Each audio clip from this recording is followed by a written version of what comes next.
Wow, streetcar pharmaceuticals, overworked nursing students, mobster retirement home, overhyped farmer's market. Hey, these are some crazy and wild labels for these particular neighborhoods and areas. So what we're going to do though today, we're going to have some fun. We are going to explore, believe it or not, Kansas City using the Hoodmap. Now, if you're not familiar with the Hoodmap is a website which is a crowdsourced interactive website that people like you or me can go label different areas of a particular city. In this case, Kansas City. So what you're going to want to do is you're going to want to stick around because we're going to have some fun checking out these hilarious neighborhood labels. If this is your first time to this channel and you are contemplating making a move to Kansas City and want to know everything there is about living in Kansas City, well then subscribe to my channel. Simply tap on the bell below so you'll be the first to receive notifications about changes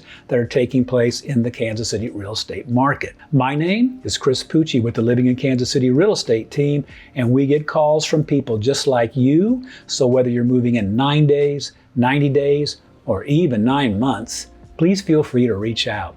I can be contacted via phone, text, email, or even a Zoom call. Hey, look, there's nothing more that we would like to do than help you make that smooth transition into the perfect Kansas City neighborhood. So here's what we're going to do. We are going to start in downtown and we're going to move our way south from there because Kansas City was established on the southern side of the Missouri River, and as the city developed and grew, it grew to the south. So that's the plan. So let's get back into the map and start with downtown.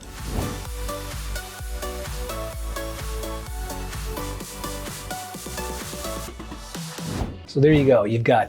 We're looking at this area right here. Conventioners, tourist partying, overpriced bars. So what they're referring to here is the Kansas City Power and Light District. It is a 9-block area, consists primarily of bars, nightclubs, and restaurants. And at the heart is what they call the KC Live Block. And this is an open air venue that's surrounded by bars, stages, and big screen TVs. This is where they hold big watch parties, concerts, and other types of activities. And then across the street, you've got the T-Mobile Center. So there you're going to get rock concerts. It's the home of the Big 12 basketball championship, as well as other venues and attractions. In terms of lifestyle, it's predominantly high-rise multi-family. And it really attracts the 20 and 30-year-old single professional. So we're in the downtown area. We're just going to move across I-635 here, and we are going to check out arts and bars, artsy galleries. This area is known as the Crossroads. Now the Crossroads, they are home to the highest concentration of art studios and art galleries of any city in the United States. But really what makes this place a blast is on the first Friday of every month, it becomes this humongous street party. So this is a really big draw. The best time of year to go is in the spring and the fall. Now, in terms of what type of living opportunities are there, it's mostly mid-rise apartments. There are some condominiums, and the most iconic happens to be the Western Auto Lofts. Obnoxious Children, Crown Center, and Wedding Pictures again. So what we're talking about here is three areas that are all within walking distance, literally across the street from one another. You've got Union Station, you've got Crown Center, and then you have the Liberty Memorial World War I Museum. So let's start with Union Station. It is an active Amtrak station, but it's more than a train station. It houses, for instance, the Science Center, which is an interactive center for kids. You've got a planetarium, an IMAX theater. It also holds all kinds of rotating national exhibitions. There is this humongous train gallery. And here's a fun fact. In the Grand Hall, which is 95 feet tall, there suspended from the ceiling are several restored chandeliers, each one weighing over a ton. So I suggest you don't linger under one of those. From there, let's walk across the street to Crown Center. Now, Crown Center is a mixed-use development. It contains residential, retail, office, as well as hotel. The attractions that are offered at Crown Center really has to do with areas like the Sea Aquarium. You've got the Legoland. Perhaps that's why we have this labeled as Obnoxious Children, might be appropriate. In the winter, there is also a skating rink. And in terms of livability, on the very southern part of Crown Center, there are two 17-story condominium high-rises. The price range anywhere from $130,000 to $225,000. Again, like the Power and Light, this tends to attract young single professionals. So now what we're going to do is we are going to turn our attention over here to Mexican restaurants. So this area what they're referring to is we call it the Southwest Boulevard. And there's a particular stretch where you'll find an incredible number of authentic Mexican restaurants and Latino culture. This area is really referred to as the West Side. Now, the West Side back in the early 1900s was a very upscale, affluent neighborhood. But in the 1920s, it changed dramatically and became more of a working class, blue-collar neighborhood with quite a diversity in terms of ethnicity. Now, it really is the heart and soul of the Hispanic community. But we do see something changing, and that is on the north part of the West Side, we're starting to see signs of gentrification. In fact, the homes in that area are going to go somewhere between $400,000 and $650,000, as opposed to the South Side, where homes are somewhere in the neighborhood of $150,000 to $350,000. One of the reasons we're starting to see this change is its proximity to things like the Kaufman Arts Performing Center, the Crossroads, the Power and Light District, and all the other cultural venues that make up the downtown core, if you will. So let's move a little bit now to the south, back toward Midtown is where we want to go. Fancy Slumlords. Now this is really Midtown, and this area that I'm talking about is on Armour Boulevard. It's between Gillum Plaza as well as Broadway Boulevard to the west. Now, in the early 20th century, this area was really known as Apartment Row due to the massive number of apartments that were built during the early 20th century. It was originally lined with, like I said, mansions and large upscale apartments. Most of those were built between 1900 and 1930. Now, the complexion is one of renovated apartment complexes, some of them being converted into condominiums. There's a lot of affordable housing, and what really makes this area so desirable is its walkability. And that's one thing you don't find when you transition over into the Kansas side and the Kansas suburbs. Those aren't very walkable, although there is one exception. But in Kansas City, the older neighbors have that walkability aspect about them, and this particular area is no different. We are going to stop here and we're going to take a look at a place called Taking Shots and Getting Shot. This description is directly pointed to the Westport Entertainment District. Now, this is another very walkable entertainment district. The streets are lined with bars and restaurants shoulder to shoulder. There are even a few small, intimate live music venues. In addition to that, it is home to Kelly's Bar, which is the longest running bar in Kansas City. Now, this area, it's extremely popular with the 20s and 30 years old. The best time is in the spring and the fall. Basically, it is a safe place to go. That being said, there have been a couple of incidents where people have been shot, but that typically takes place in the wee hours of the morning, like 2 and 3 a.m. So whenever I decide I'm going to party down at Westport, I do make a point of getting out of there by about midnight. So now we're going to move further south, just across what's called Brush Creek. There we go, right there. So it's like the mall, but you dodge traffic.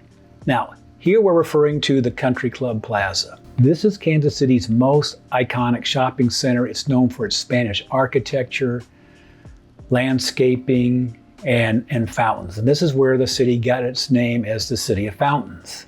It's also surrounded by some of Kansas City's most desirable neighborhoods, and also kind of acts as a cultural hub not only for Kansas City but for the Kansas suburbs as well. It covers 15 city blocks, completed in 1923, and it was the first shopping center ever designed for automobile traffic.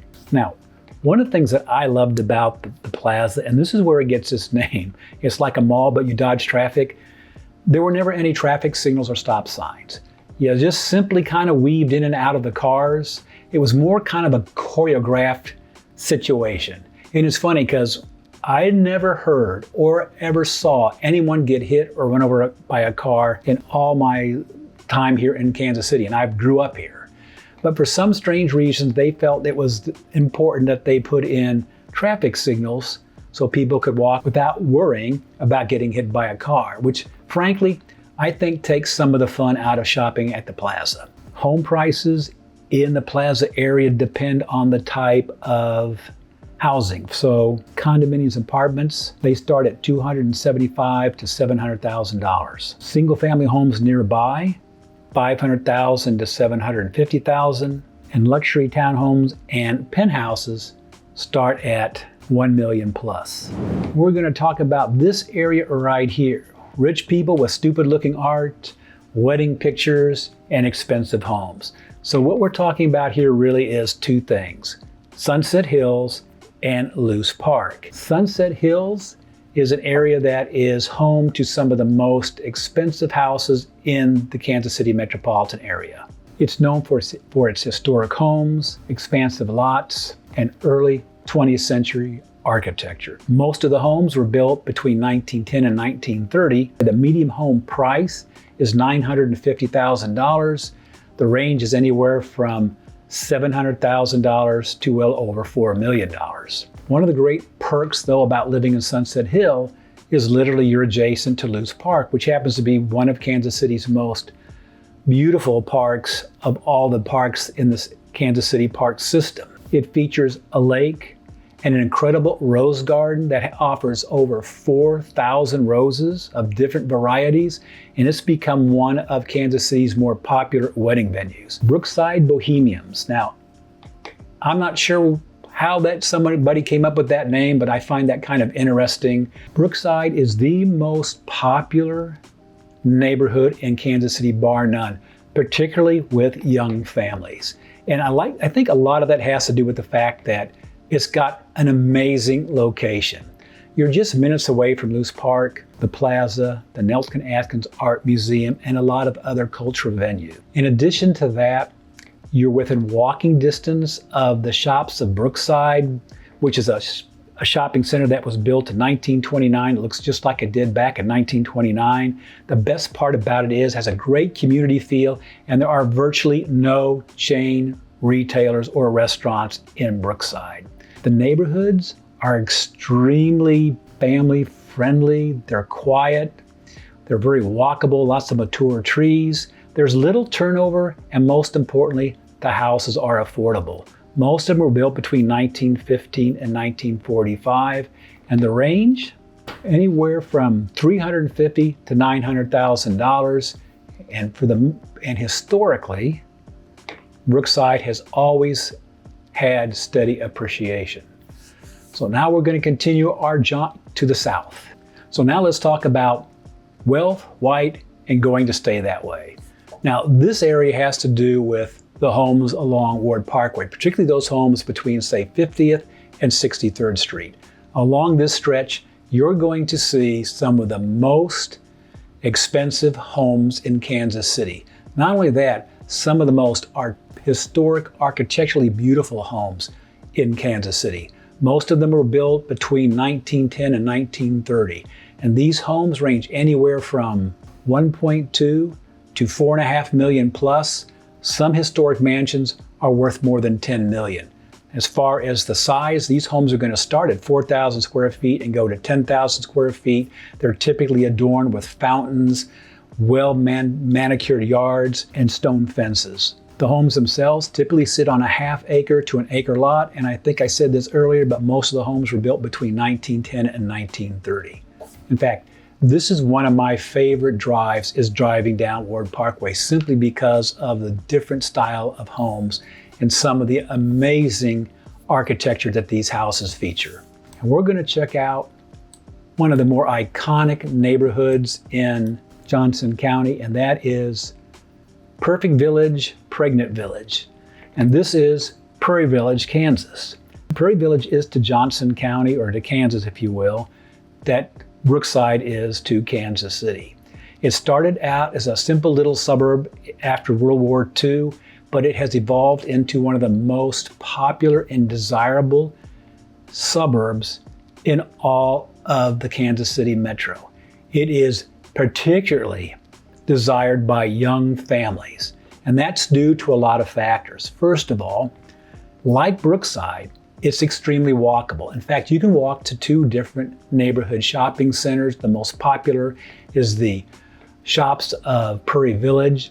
Great little shopping center. Again, like Brookside, there really aren't any chains. It's all locally owned, independent mom and pop retailers. It's got a terrific, friendly feel to it. Then you also have access to top-rated schools, not only in the metropolitan area, but really in the region. It's within minutes to the Plaza, Brookside, Lewis Park, the Nelson Askins Museum, as well as other cultural venues. The neighborhoods themselves, they are quiet and quite safe.